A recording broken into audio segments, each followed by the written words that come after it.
It was a chilly November afternoon in Chicago. Donald Trump, dressed in a long navy blue coat and his signature red tie, strolled down Michigan Avenue. He was in town for a meeting but decided to walk back to his hotel to soak in the city's atmosphere. As he approached a corner near Millennium Park, something unusual caught his attention. Sitting hunched against a building was a woman. Her clothes were worn and frayed, her hands trembling as she held up a cardboard sign that read, "Veteran in Need. Please help." The bustling crowd walked past her without a glance, but Trump paused. Her weary eyes and the quiet dignity in her demeanor struck a chord with him. He approached her slowly, drawing curious looks from passers-by. "Ma'am," he said gently, "what's your name?" Startled, the woman looked up.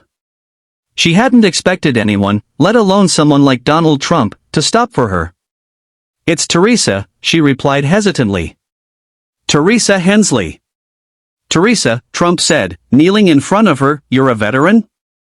"Yes, sir," she answered softly. "I served in the army for 12 years. Got injured overseas, and, well, things haven't been easy since." Trump nodded, his expression somber. "Why are you out here? Don't you have a place to stay?" Teresa shook her head. "I lost my apartment months ago. Couldn't keep up with the rent. I've been trying to get back on my feet, but it's hard." Her words hit Trump harder than he expected. Here was someone who had given so much for her country, now reduced to begging on the streets. He couldn't just walk away.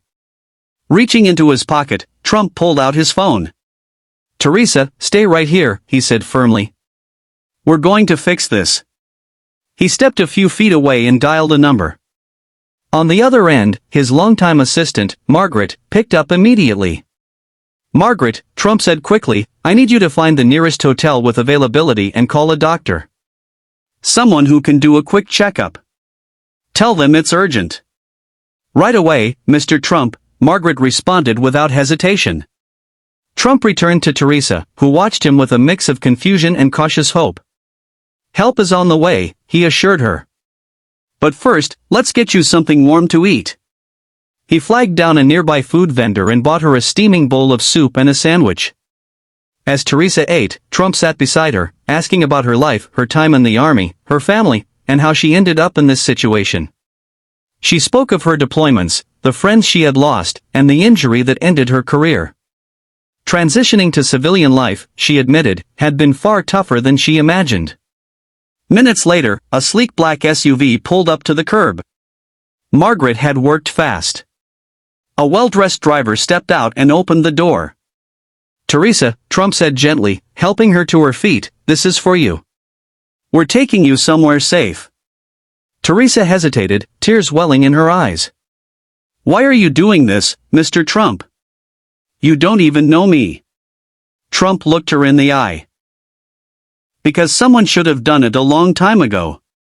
The SUV whisked them to a nearby luxury hotel, where the staff, prepped by Margaret, greeted Teresa like a VIP. She was escorted to a suite on the top floor, where a hot shower, fresh clothes, and a warm bed awaited her. A doctor arrived soon after to examine her, providing medicine and advice on how to regain her health. Trump stayed nearby, ensuring everything was handled smoothly. Meanwhile, Margaret contacted Veterans United Support Services, a non-profit specializing in helping homeless veterans reintegrate into society. Within the hour, their representative, a cheerful woman named Lisa, arrived to meet Teresa. "Teresa," Lisa said warmly, sitting beside her, "we're going to help you with housing, job training, and anything else you need. You're not alone anymore." Teresa's eyes filled with tears. She looked at Trump, who stood quietly in the corner, and said, "I don't know how to thank you, Mr. Trump." Trump stepped forward with a kind expression. "You don't need to thank me, Teresa. You earned this a long time ago." By the next morning, Teresa had a new plan for her life. Veterans United had found her temporary housing, and Trump arranged for his foundation to cover her rent for the first year. He even handed her a check to help with immediate expenses. As Trump prepared to leave, Teresa stopped him. "Mr. Trump," she said, her voice steady now, "you've changed my life in ways I can't describe." "Thank you so much." Trump smiled. "Teresa, you're going to do great things. Just promise me one thing." "What's that?" she asked. "Pay it forward someday."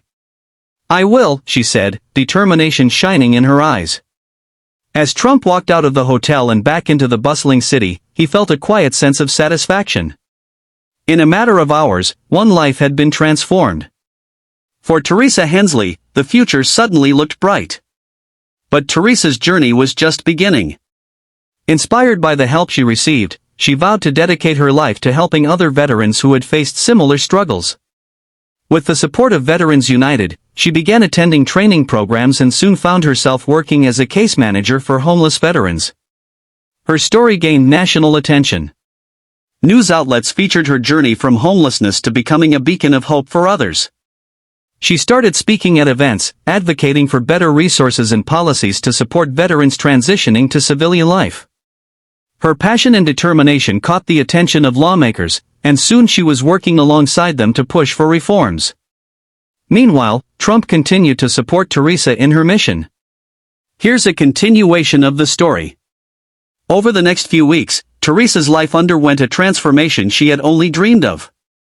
With the help of Veterans United support services, she moved into a cozy apartment in a quiet neighborhood. For the first time in months, she had a safe place to call home. Lisa, the representative from the nonprofit, worked closely with Teresa to build a plan for her future.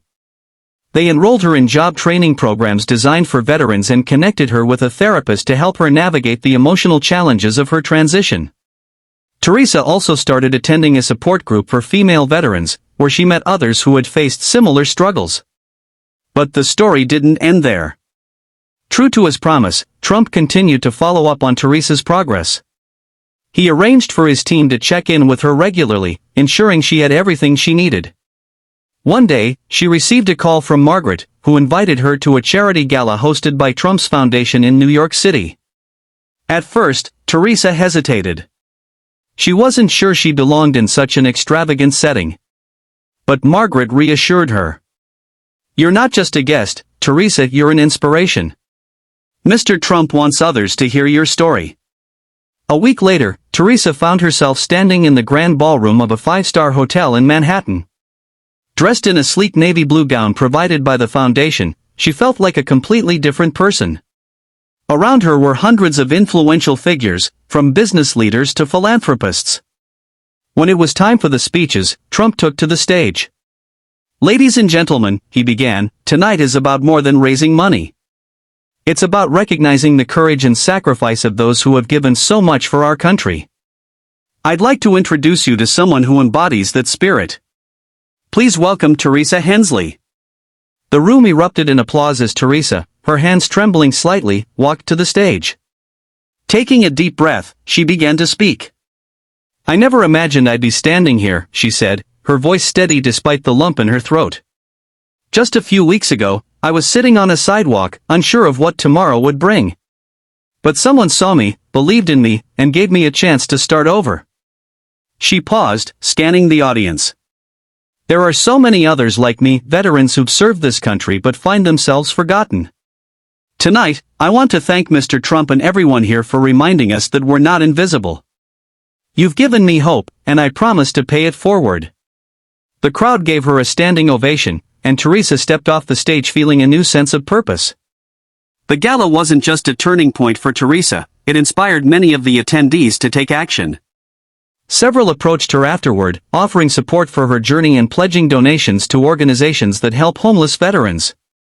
Over the next year, Teresa completed her job training program and secured a position at a nonprofit advocating for veterans' rights.